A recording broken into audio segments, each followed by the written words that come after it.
हमारी वीडियोस सिर्फ और सिर्फ लिखित मूल महाभारत पर आधारित होती हैं। हम किसी प्रकार का बदलाव नहीं करते। श्रीमद् भगवद गीता अध्याय 9 राज विद्या योग।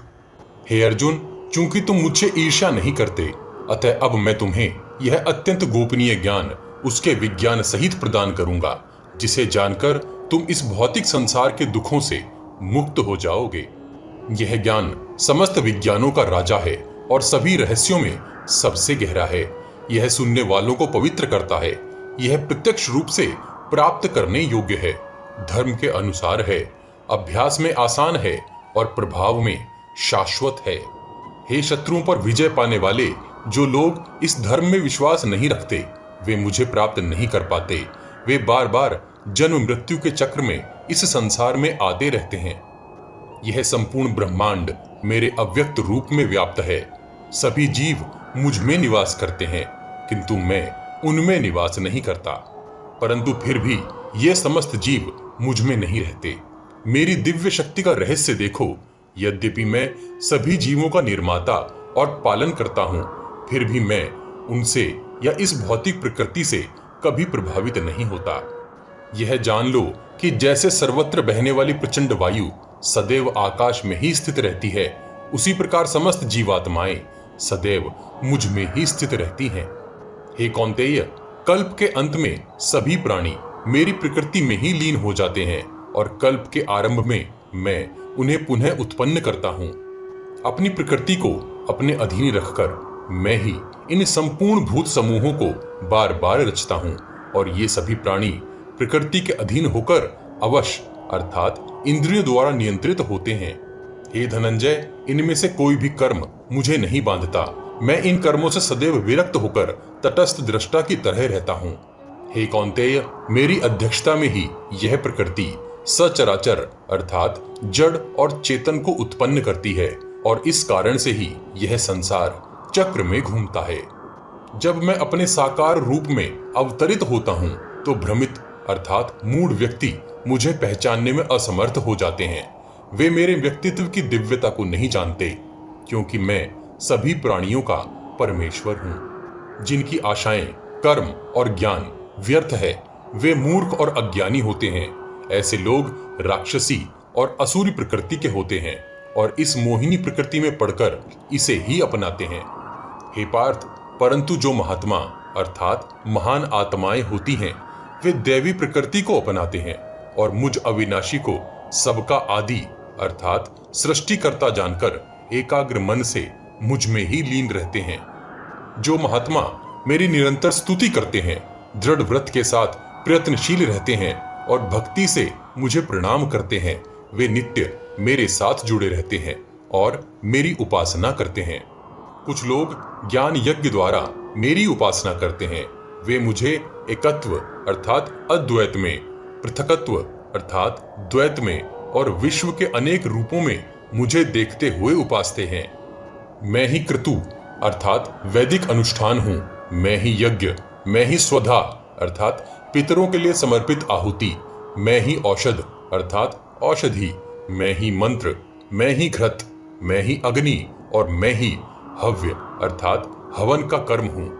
मैं ही इस जगत का पिता हूँ, माता हूँ, धाता अर्थात पालक और पितामह हूँ। मैं ही वेदों में विद्यमान हूँ, पवित्रता में ओमकार हूँ और ऋग्वेद, सामवेद और यजुर्वेद में भी मैं ही हूँ। मैं ही गति, भर्ता अर्थात पालक, प्रभु, साक्षी अर्थात सदैव प्रस्तुत, निवास, शरण, सुहृत अर्थात मित्र हूँ। मैं ही सृष्टि का उद्गम, अंत और निवास स्थान हूँ। मैं ही अव्यय अर्थात अक्षय या मूल बीज हूँ। मैं सूर्य के ताप को उत्पन्न करता हूँ, वर्षा के होने और न होने का कारण भी मैं ही हूँ। हे अर्जुन, मैं अमरता भी हूँ और मृत्यु भी, मैं आत्मा भी हूँ और पदार्थ भी। जो लोग वेदों में बताए सकाम कर्म में रत रहते हैं, वे अनुष्ठानों और यज्ञों के माध्यम से मेरी पूजा करते हैं। वे सोमरस, जो यज्ञों का अवशेष है, पाकर पाप से शुद्ध होकर स्वर्ग जाने की इच्छा रखते हैं। अपने पुण्य कर्मों के कारण वे स्वर्ग के राजा के धाम में जाते हैं और दिव्य देवताओं के सुखों का आनंद लेते हैं। जब वे स्वर्ग के विशाल सुखों का उपभोग कर लेते हैं, तो उनके पुण्यों का भंडार समाप्त हो जाता है और वे पृथ्वी पर पुनः लौट आते हैं। इस प्रकार जो लोग वैदिक अनुष्ठानों का पालन करते हैं वे भोगों की इच्छा रखते हुए बार बार इस संसार में आते जाते रहते हैं। जो भक्त भक्ति और ध्यान से केवल मुझ में लगे रहते हैं उनकी सभी आवश्यकताओं और सुरक्षा का ध्यान मैं रखता हूँ। हे कुंती पुत्र, जो भक्तजन श्रद्धा पूर्वक अन्य देवताओं की पूजा करते हैं वे भी वास्तव में मेरी ही पूजा करते हैं, भले ही वे इसे सही विधि से न करें। मैं ही समस्त यज्ञों का भोक्ता और एकमात्र स्वामी हूँ, किंतु जो लोग मेरे दिव्य स्वरूप को नहीं समझ पाते उन्हें पुनर्जन्म लेना पड़ता है। देवों के उपासक देवों के बीच जन्म लेते हैं, पितरों के उपासक पितरों के पास जाते हैं, भूतों के उपासक उन्हीं के बीच जन्म लेते हैं और मेरे भक्त मेरे पास ही आते हैं। यदि कोई मुझे भक्ति पूर्वक पत्र, पुष्प, फल अथवा जल अर्पित करता है तो मैं उस शुद्ध चेतना युक्त भक्त द्वारा प्रेम पूर्वक अर्पित की गई उन वस्तुओं को प्रसन्नता पूर्वक ग्रहण करता हूँ। हे कुंती पुत्र, तुम जो कुछ करते हो, जो कुछ खाते हो, जो कुछ अग्नि में आहुति देते हो, जो भी दान देते हो और जो तपस्या करते हो, उन सबको मुझे ही अर्पित कर दो। अपने समस्त कर्मों को मुझे समर्पित करके तुम शुभ अशुभ फलों के बंधन से मुक्त हो जाओगे। संन्यास द्वारा मुझ में मन लगाकर तुम मुक्त हो जाओगे और मुझे ही प्राप्त करोगे। मैं सभी जीवों के प्रति समभाव रखता हूँ, न तो किसी के प्रति द्वेष रखता हूँ, न ही पक्षपात करता हूँ, परंतु जो भक्त प्रेम पूर्वक मेरा भजन करते हैं वे मुझ में निवास करते हैं और मैं भी उनमें ही निवास करता हूँ।